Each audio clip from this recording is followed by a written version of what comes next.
Hey guys, it's Rosie, and I'm back with another video essay. It's been a hot minute since I've made a video essay. I've been all over the place, but I'm here, and I'm going to be talking about a really exciting film that I've grown up on, and that very likely you have too, and that's Angus, Thongs, and Perfect Snogging. If you're a girl who grew up in the early 2000s or the 2010s, you know this movie. Also, if you're not a girl, you could have seen this movie, but highly likely if you are a girl. And it came out in 2008 and was produced by Nickelodeon Movies. It was in the UK box office, but did not go into theaters in the US. It was written and directed by Gurinder Chadha, which I am for sure pronouncing her name wrong. It stars Georgia Groom as Georgia Nicholson and Aaron Taylor Johnson as Robbie. They are both around 16 to 17 while filming this film, and I think that is actually an important fact because a lot of productions today that assess teenage life cast actors well into their 20s, and it's incredibly unrealistic. And if you want to listen more about that, I will link some video essays below that I found interesting on that topic. The film has grossed around $14 million US since its release back in 2008, and I'm going to read the synopsis on Google. Based on the books by Louise Renninson, this tale follows 14-year-old Georgia Nicholson as she attempts to woo Robbie, one half of a pair of fraternal twins. Prone to getting herself into embarrassing situations and worried about her parents' marriage, Georgia discovers that being a teen can be a pain in the neck. So when this film came out, I was around 4. So I didn't really start watching this until around first grade when I was 6. And my older sister, whom I watched everything she watched, was around 10, 12, kind of that age. So I've always kind of watched teenagehood before me. And it was always this very dreamy kind of existence. You know, the world of the girl, there were bras, and there were periods, and crushes, and scented stickers, and face masks, and posters, and sleepovers. And it was very much portrayed this way in this, romantic lens in Angus, Thongs, and Perfect Snogging. I've rewatched this film over and over again from around age 6, as I mentioned, first grade, until age 16. The soundtrack is just spectacular. I will also link down the Spotify playlist down below. Seriously, give it a listen on a separate note besides the movie. It's just an incredible lineup. The British slang is hilarious, and the adolescence it portrays seems like a blast. Stalking boys, plucking eyebrows, reading teen magazines, and buying thongs. I was counting down every birthday until I would turn 13 and enter this world. Not having watched it in a good number of years, I found my perspective on girlhood has changed dramatically, considering I am now a proper teenage girl and not merely an aspiring one. There are many aspects of this film that are horribly problematic and certainly influenced its audiences negatively at the time of its release, including me, an impressionable first grader. Although many of these parts accurately portray the villainy of teenagedom and more specifically, the romantic aspects of girlhood. This is Angus, Thongs, and Perfect Snogging, The Chase of the Boyfriend. Part 1. Woman Enough. In the film, the protagonist Georgia Nicholson is extremely passionate about owning her womanhood. Of course, for the wrong reasons. She's convinced the definition of a woman consists of a few main things: a boyfriend, clubbing, and big boobs. The film starts with her engaged in youthful innocence, a funny olive costume she's positive will be the best costume at the party she's attending. Of course, she's slapped in the face with laughs from all her peers and shallow apologies from her friends who ditched her on the group costume. What happened to you, Ellen?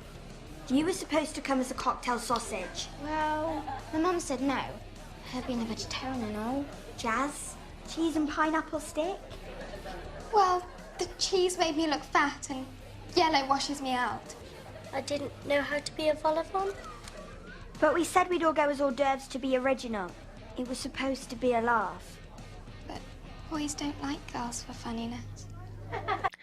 This is the first time in the film we are introduced to this goal of boys.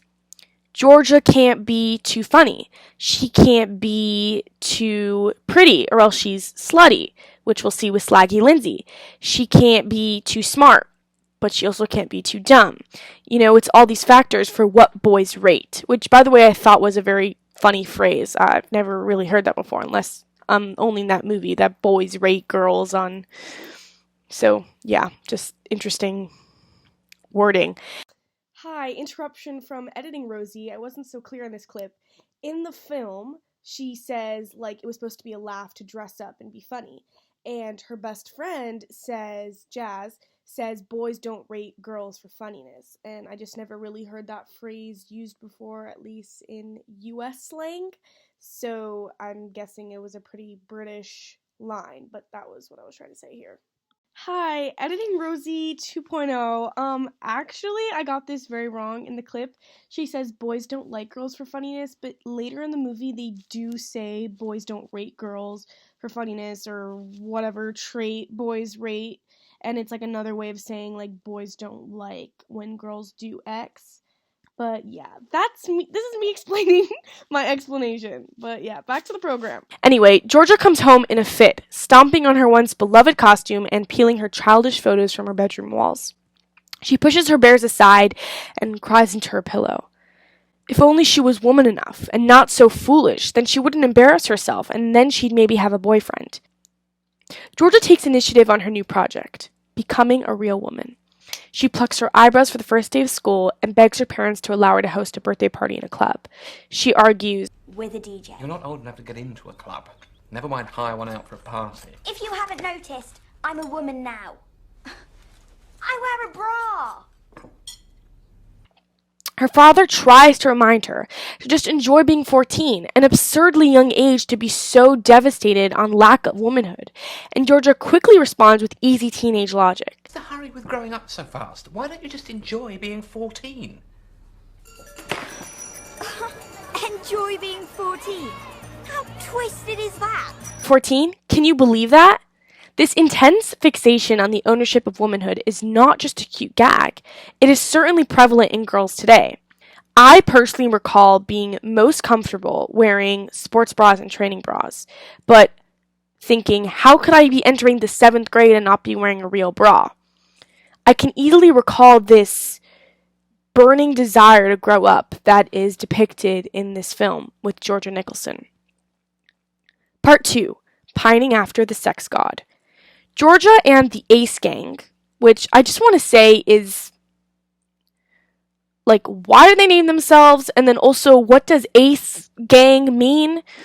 And they really, their only connection is honestly doing some weird dances in public. Anyway, Georgia and the Ace Gang cite the new fittest boys in school. Twins, Robbie and Tom. We get the classic slow-mo scene of the dreamy boys, and Georgia is already devising a plan. She must have Robbie. He's perfect. He'll be the most perfect boyfriend, and her social status will easily be on the top with a hot beau and the air of maturity in her midst. Georgia plans to have this spectacular 15th birthday party at a club, and her goal is to have Robbie on her arm by this point in time. She devises a plan with her best friend to introduce themselves, and goes on for her first kiss for the sole reason she'll be good enough snogger for Robbie. This is also confusing. Apparently there is a guy at her school that runs a business where he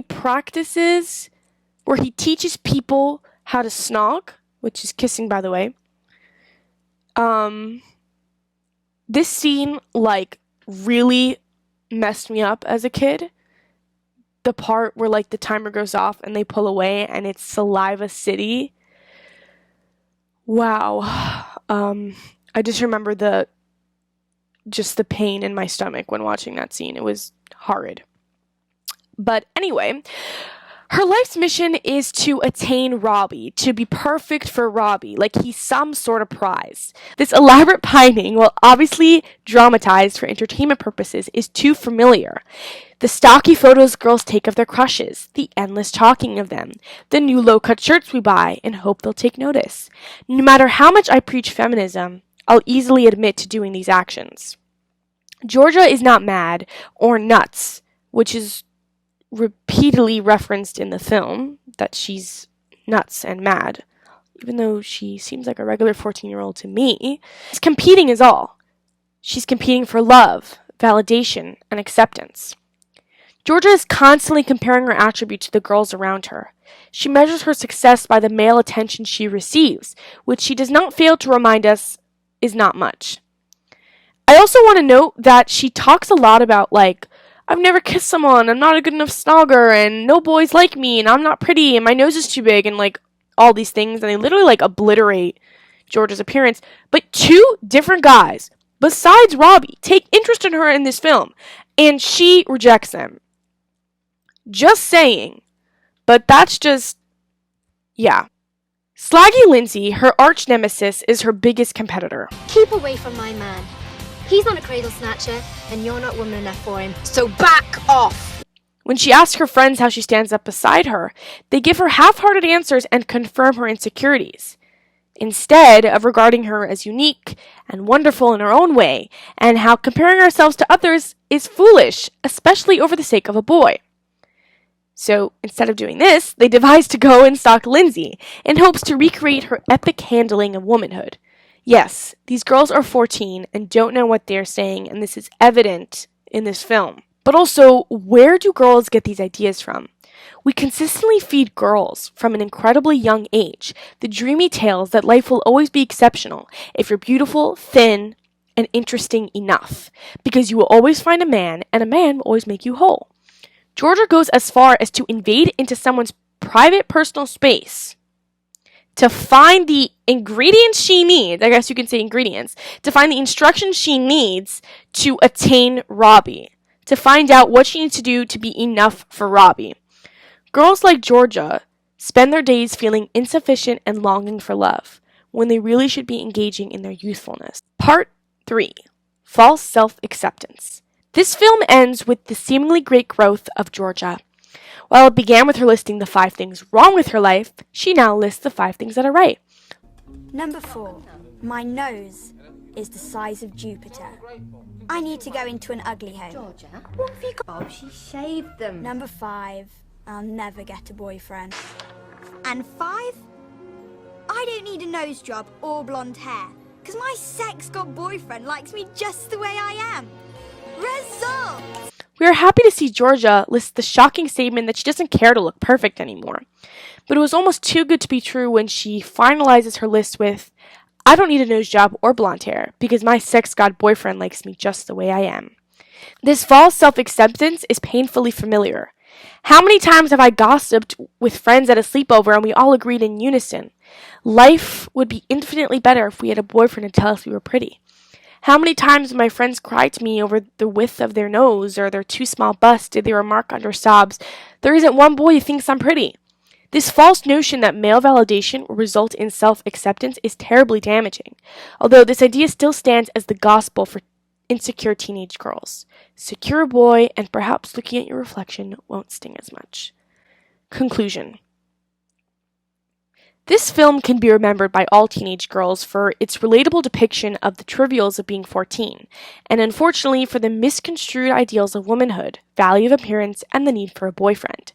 I will recognize that it was released 13 years ago, and society has made a substantial amount of progress since then, although I do believe these values can still be found in the teenage world today, alive and surviving. I personally related to Georgia Nicholson, with her desperate experimentation to attempt to be more comfortable within herself, her selfishness and jealousy, and the endless scheming, curiosity, humiliation, and turmoil. Angus Thongs and Perfect Snogging captures the shallowness of the romanticized universe of the girl. At the end of the film, Georgia wins. Her scheming, her madness, scores her the man of her dreams, her sex god. The value the movie ends with, and repeatedly endorsed, has been drilled into me and my fellow girls since before puberty. Hell, I've got videos on YouTube from age 5 begging Justin Bieber to pick me, not the other girls. How about me, Justin? She did her turn. She wanted that. How about me? I wanted that. Rewatching this film had me questioning what sort of values we've been brought up on, and what sort of values us girls are tormented with. How small our worlds become when we are weighted by them. Georgia Nicholson is the ultimate victim. She's told repeatedly that she is not enough, and at the end only believes she is because a man tells her so. Bad olive girl who gets everything wrong? Or me, the woman who's so perfect for you?